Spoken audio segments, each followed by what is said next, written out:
If you started your business and you bootstrapped and you were entrepreneurial and you grew your own business successfully up to like $1 million, somewhere in the millions of dollars range, what got you here is not going to get you to the next level. In fact, most often, what got you here is going to hold you back from taking your business to the next level. And having worked with a bunch of clients who have been in a similar situation, having worked directly in entrepreneurial businesses since 2005, I want to give my reflections on how to think like a CEO, the difference between the effective CEOs, business leaders, versus the people who are constantly stuck in entrepreneurship mode with entrepreneur size businesses. And we're gonna start with a story. An entrepreneur's strength is the CEO's weakness. Now, I've told this story on my channel a few times before. We're coming at it from a little bit of a different angle here. But basically, when I was working for this computer training publisher, we published training for IT professionals, primarily for people who made their living working on computer networks.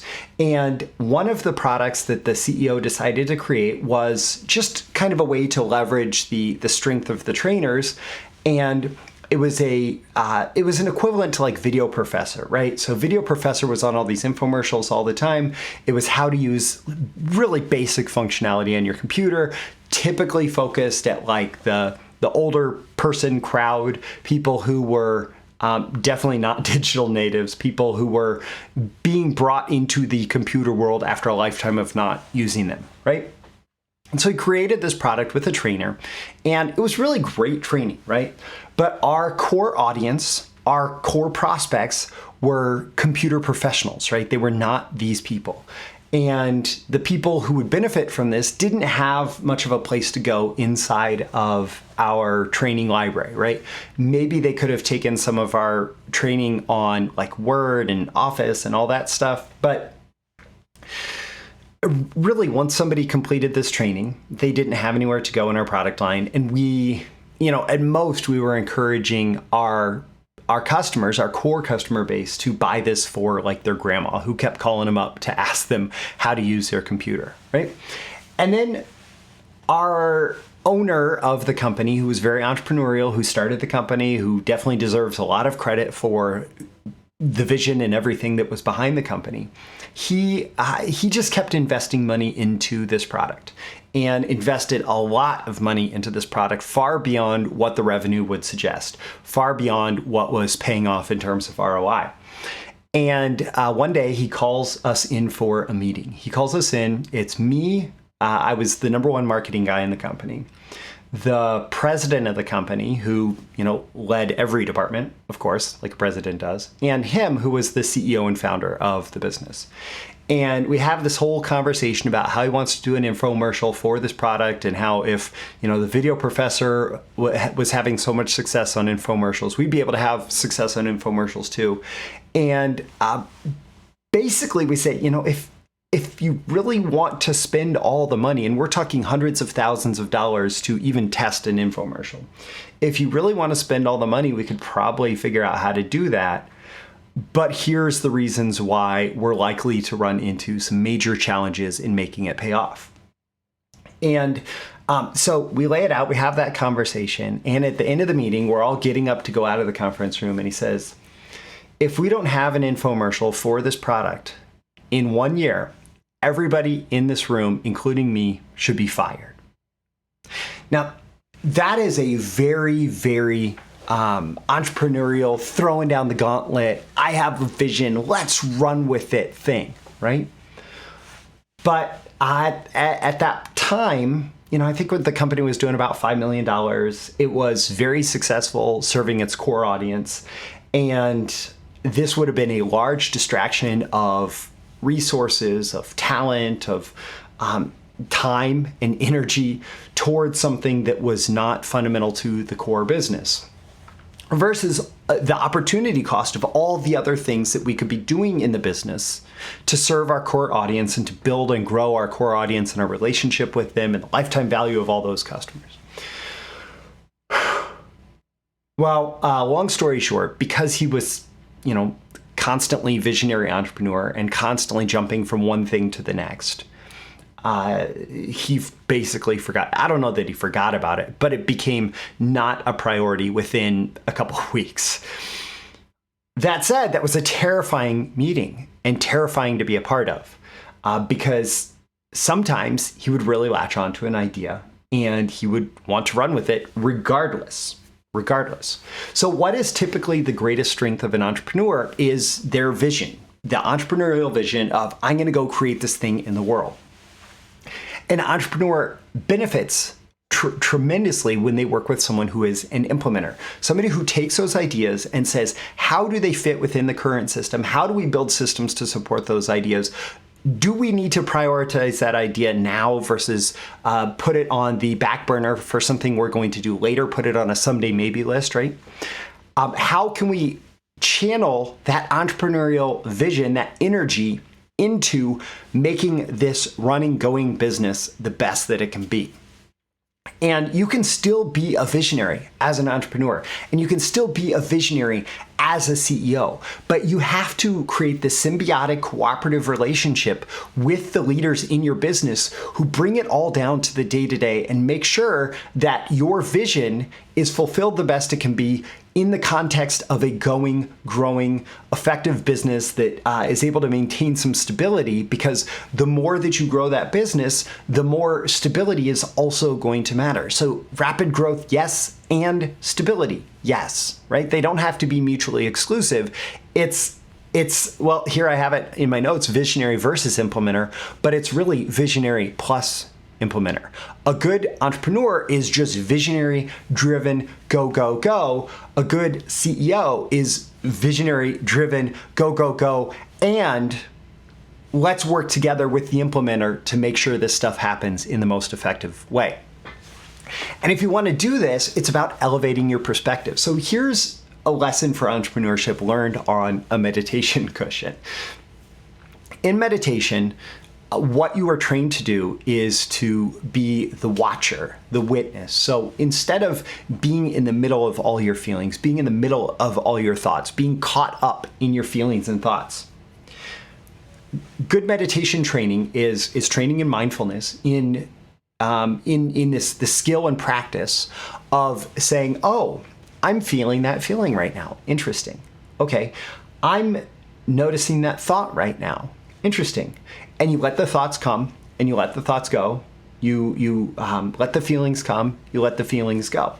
And what that requires you to do is to elevate and remove yourself from the experience of the feeling, the experience of the thought. And so it's the ability to step back into this witnessing perspective of, wow, I'm having that feeling, not I am that feeling. And when you do that, when you practice that, what ends up happening is you can have all those feelings. It's not like you're not going to have thoughts and feelings. That's a huge misperception of meditation. You're still going to have thoughts and feelings. Something bad happens in your life and you're going to have feelings about it. Something good happens in your life and you're going to have feelings about it. In fact, your feelings may be even richer when you're able to witness and experience them in this way. It's just that they don't pull you along for an unavoidable ride. And as a CEO, you have to do the same process of elevating and removing yourself from the business. And so you might say as the CEO, okay, what I want is a wider customer base, right?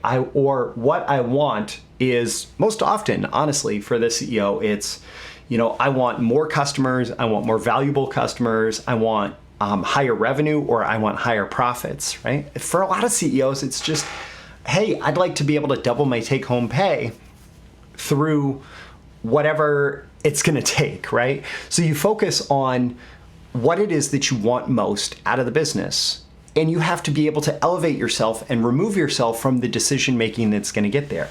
In that business, we often joked, in its early days, the founder definitely had to be there. He had to be there. He had to make things happen, right? But as that business grew, and while I was there, we actually grew it from about $2.5 million to maybe $8.5 million in like 4 years. And as the business grew, we had our best days when he wasn't there, when he was removed from the day-to-day management of the business, quite literally. Our sales would be best because our sales team would be focused, our marketing team would be focused, our customer service and support team would be focused, our development team would be focused. We wouldn't be changing directions, right? Because he was physically removed from the business. So one of the best investments that he made in that business was his country club membership, where he could go play golf all day. And it allowed the people who were in charge of the day-to-day operations of the business and staying focused on the how we're going to get things done. It allowed them to do that. And then he would come in and set vision for the business, and that was really useful. It was very valuable that he would set the vision for the business and be involved in the big decisions, right? But it was about elevating himself to those big decisions, stepping back, focusing on what are the biggest things that we want to accomplish, and then removing himself from the day-to-day. Just like in the meditative practice, you want to elevate yourself from your thoughts so you're able to witness them and remove yourself from being mired in the muck. So entrepreneurs become great leaders when they build an awesome and trusted team. The better you are at, number one, attracting the right talent, attracting the right team, and number two, trusting that team to accomplish your big business goals, the more effectively your business can run.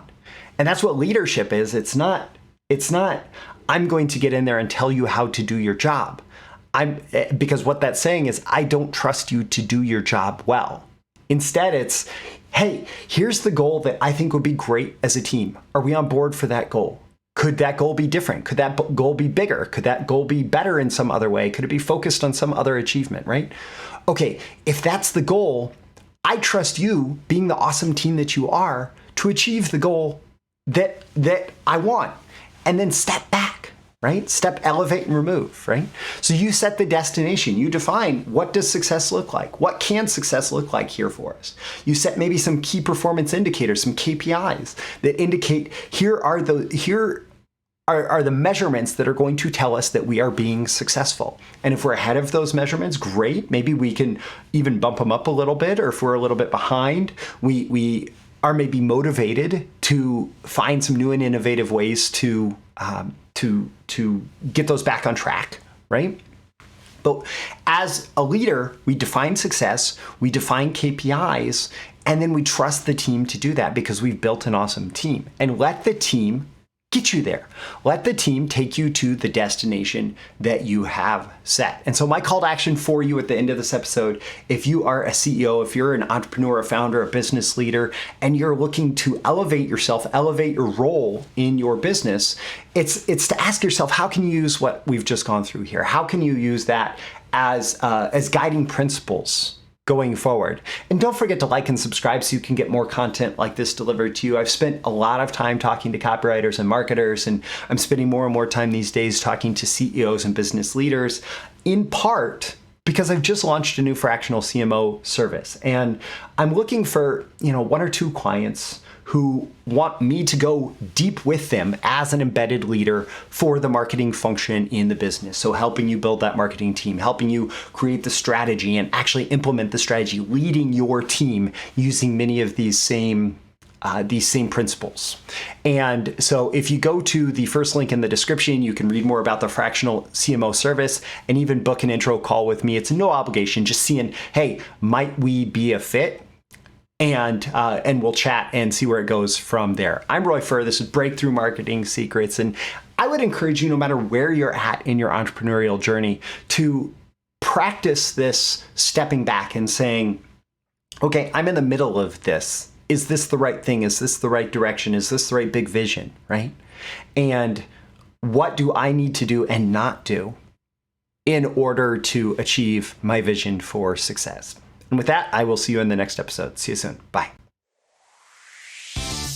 Thank you once again for tuning in to this daily episode of Breakthrough Marketing Secrets. Remember, check out the links with this episode for even more value. Now make sure you like, comment, share, subscribe, and engage in every way you can to keep this show going and growing and delivering daily value to you. I'll catch you soon for your next big breakthrough.